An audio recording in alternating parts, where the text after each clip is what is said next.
प्राडाने जेव्हा publicly acknowledge केलं की त्यांचं leather sandal is inspired bye Kolhapur चप्पल, ह्या घटनेतून त्याला खूप एक महत्वाची गोष्ट कळली की कुठलाही ब्रँड कितीही मोठा असला तरी तो त्या कम्युनिटीचे राईट्स आणि त्यांचा आर्ट फॉर्म हे कॉपी नाही करू शकत विदाउट गिव्हिंग एन एक्नॉलेजमेंट.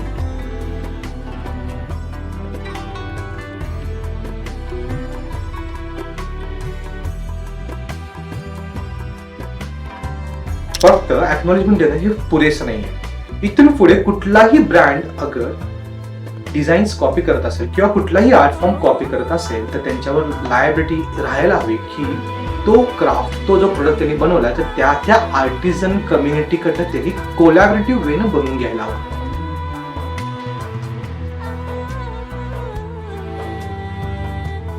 प्राडाने जेव्हा एक्नॉलेज केलं की हे कोल्हापुरी चप्पलचं आहे, त्यानंतर इंडियन इकॉनॉमीमध्ये कोल्हापुरी चप्पलसाठी एक स्पाइक दिसून आला, डिमांडमध्ये स्पाइक दिसून आला.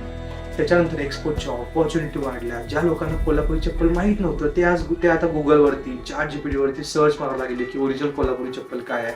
ओव्हरऑल प्राडाच्या ह्या कॉन्ट्रोवर्सीमुळे मार्केटमध्ये कोल्हापुरी चप्पलची डिमांड ही वाढलेलीच आहे.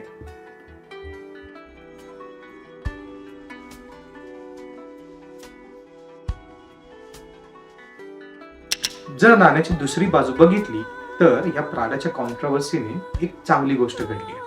जे कोल्हापुरी चप्पलची कला कालबाह्य झाली होती, एक्सटिंक्ट होत आली होती, ते आता परत नव्याने जिवंत होत आहे.